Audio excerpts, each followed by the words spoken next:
Assalamualaikum warahmatullahi wabarakatuh. Perkenalkan saya Febriana Lutfi Fauzia dengan NPM 2320 103128. Pada kesempatan kali ini saya akan memaparkan laporan analisis investasi saham untuk PT Merek Tbk dengan kode emiten Merek. Berdasarkan analisis yang saya lakukan, rekomendasi utama adalah buy. Dengan harga pasar saat ini, ditetapkan target price sebesar Rp5.860,69 yang berarti terdapat potensi upside sebesar 67%. Merek memiliki market cap sebesar Rp1,75 triliun dengan beta yang sangat defensif di angka 0,22. Ringkasan investasi PT Merek Tbk. Perusahaan ini bergerak di sektor farmasi dan healthcare yang telah resmi IPO sejak 23 Juli 1981 dengan jumlah karyawan 364 orang. Dalam 52 minggu terakhir, harga sahamnya bergerak di kisaran Rp2.720 pada titik terendah hingga Rp4.500 pada titik tertinggi. Dengan rekomendasi buy, target harga Rp5.860,69 dan potensi upside 67%, setidaknya ada 3 katalis utama yang mendasari rekomendasi ini. Yang pertama, portofolio produk farmasi etis yang inovatif. Dukungan dari merek KGaA Jerman, perusahaan induk yang telah berdiri lebih dari 355 tahun, memberikan merek akses eksklusif ke pipeline riset dan pengembangan global melalui produk andalan seperti Glucopage, Concord, dan Euthyrox yang menjadi terapi lini pertama BPJS. Yang kedua, pertumbuhan pasar farmasi Indonesia yang cukup atraktif, tumbuh 7 hingga 10% per tahun, didukung cakupan BPJS lebih dari 260 juta jiwa serta meningkatnya prevalensi penyakit kronis. Ketiga, fundamental keuangan yang stabil, leverage sangat rendah, posisi kas kuat, dividen konsisten, serta rasio ROA, ROE, dan ROI yang sangat stabil sepanjang 2020 hingga 2025. Meskipun ada tekanan dari biaya impor bahan baku, obat. Selanjutnya, meninjau lingkungan makroekonomi, kawasan Asia Tenggara dan khususnya Indonesia menunjukkan resiliensi yang solid. Siklus pelonggaran kebijakan moneter dan penurunan suku bunga oleh Bank Indonesia diharapkan dapat menjaga daya beli masyarakat di sektor kesehatan. Di sisi lain, tren demografi kita yang mengarah pada situasi aging population secara langsung meningkatkan volume permintaan jangka panjang terhadap obat-obatan etis yang diproyeksikan mendorong CAGR pasar farmasi nasional tumbuh di atas 7% hingga 2027. Beralih ke tinjauan industri dan posisi persaingan, pasar farmasi Indonesia masih didominasi pemain lokal sebesar 72%, sementara perusahaan multinasional termasuk merek menguasai sekitar 28% pangsa pasar. Dibandingkan dengan kompetitornya, merek memiliki posisi unik di segmen farmasi etis premium, dengan keunggulan pipeline global dan pricing power yang kuat.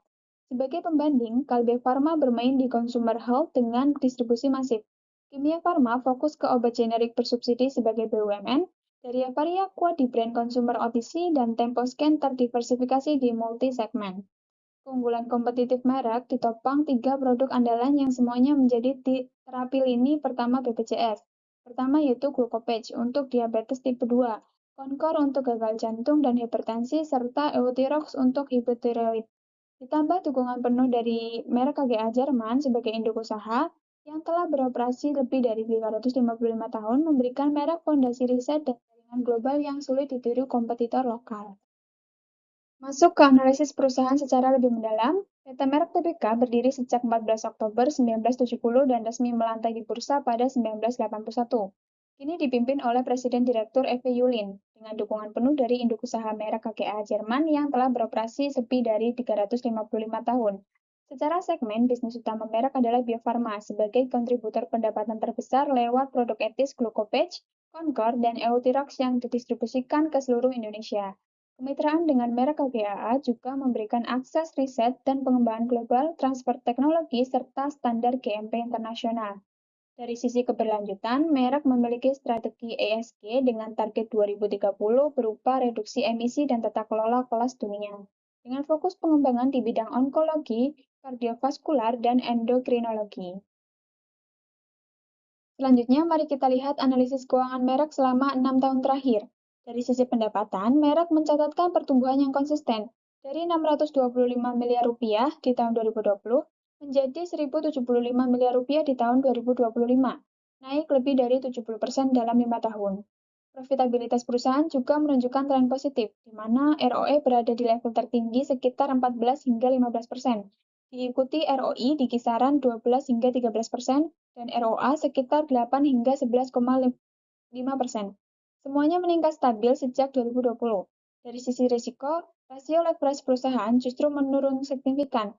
Debt to asset dan debt to capital turun dari sekitar 18 sampai 22% di 2020 menjadi hanya 9 sampai 11% di 2025 yang menandakan perusahaan semakin sehat dan rendah risiko. Yang menarik bagi investor, dividen per saham juga terus naik dari Rp350 di 2021 menjadi Rp610 di 2025, menunjukkan komitmen merek membagikan keuntungan kepada pemegang saham itu konsisten. Selanjutnya adalah valuasi dan expected return. Menggunakan pendekatan PER dengan harga pasar saat ini adalah Rp3.500, didapatkan target harga sebesar Rp5.860,69 atau upside 67%. Artinya saham merek saat ini under value.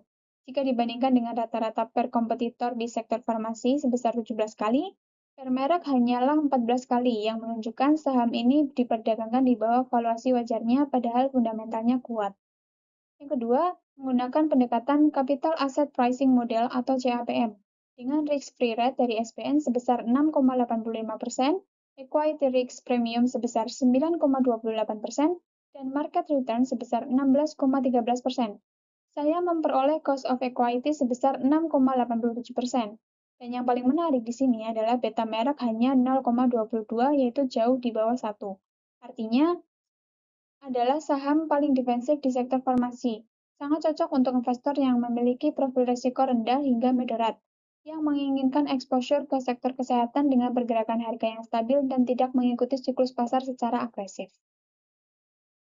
Sebagai penutup, kesimpulan analisis investasi saham peta merek TBK ini mengarah pada rekomendasi buy, didukung oleh 3 pilar utama. Pertama, target price Rp5.860,69 dengan upside 67% karena saham ini under value. Profil risiko yang defensif dengan beta terendah di sektor farmasi serta cost of equity 6,87%. Ideal untuk investor konservatif dan fundamental yang solid dengan pertumbuhan revenue konsisten, leverage rendah, dividen stabil, serta dukungan penuh dari merek KGAA. Tentu saja ada risiko yang perlu diperhatikan, yaitu depresiasi rupiah terhadap bahan baku impor, ketidakpastian regulasi BPJS, dan potensi perubahan kebijakan harga obat. Namun secara keseluruhan, saya menilai merek layak menjadi pilihan investasi yang menarik. Sekian presentasi dari saya, Febriana Fauzia. Sekian, terima kasih. Wassalamualaikum warahmatullahi wabarakatuh.